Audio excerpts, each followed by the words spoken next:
about understanding the difference between happiness and satisfaction. What is the difference between happiness and satisfaction? So, if we take satisfaction,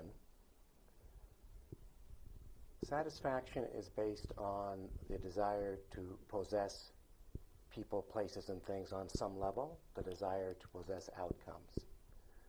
So if an outcome meets or exceeds your expectations, you call that happiness. But that's really just satisfaction. You're temporarily satisfied because the outcome has met or exceeded your expectations. Outcomes are ephemeral. They're all transient, and outcomes are always changing. And so that's why it's important. Most people don't understand the difference between happiness and satisfaction because they confuse the two. They call satisfaction happiness.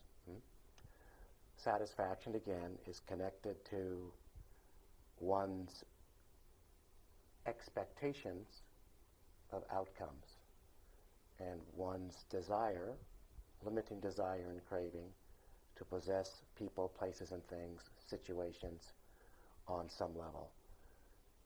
Happiness, on the other hand, is a spiritual principle. A spiritual principle.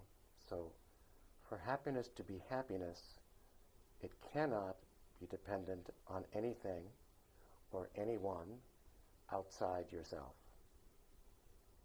That's what makes it happiness. That it cannot be altered. So when you are truly happy for no reason, that's because you're experiencing happiness right where it is, within your own being. And that's why we call it a spiritual principle.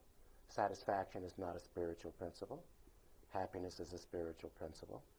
And you can be happy regardless of outcomes, but you'll never be satisfied regardless of outcomes. So that's the difference. Thank you.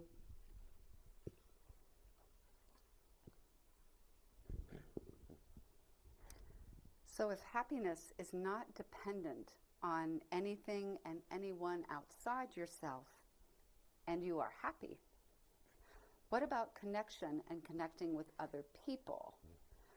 Are you saying that if you are happy in the way you describe, we no longer need to connect with each other? And where does love fit in all of this? So what we have found here, people who are engaged in our yoga, Nityananda Shaktipat yoga, and we've measured this over a period of many years as we track people's progress. And what I share with you now is also my experience. It was also the experience of my guru, my Sri Gurudev. So people who are truly happy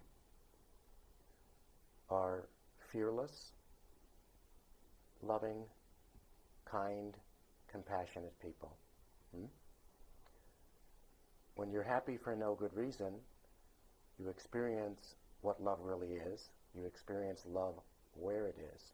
Love is a supreme state.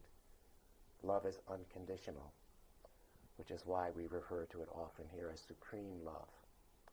So your inner state is your fate.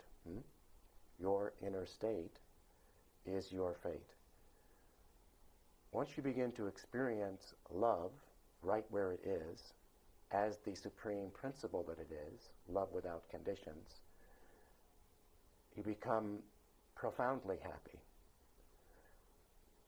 That happiness, because it's not dependent upon anything or anyone outside yourself, allows you to love unconditionally, allows you to extend kindness, compassion, and love to anyone, and you become a better friend. You become a better lover as a result. Because again, your happiness is not dependent upon outcomes. It's dependent upon love as a supreme principle that exists inside you already. It's not something that you have to look for. You are love. We are all love. That principle is eternal. It's unending. It cannot be diminished. To love, which is unconditional.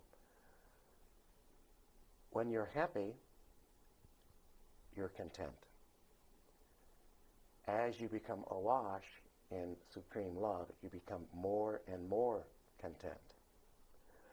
That contentment gives rise to more and more happiness. And then what happens is you actually connect with others spontaneously.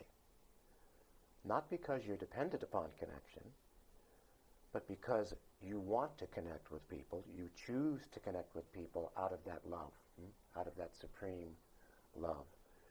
We have a saying here, interact but don't contract. Interact but don't contract. Love is the highest of all spiritual principles. And as you begin to immerse yourself in that love without conditions, your happiness increases, increases, increases. Your connection with others becomes simple and yet more and more profound, because you're able to extend love, you're able to extend kindness, you're able to extend compassion, you become fearless, and you experience these qualities and you're able to extend love, even if boundaries have to be created in any interaction. That love is still there. And again, that makes you a better friend, a better lover, and you connect automatically with others. Thank you so much. Sure.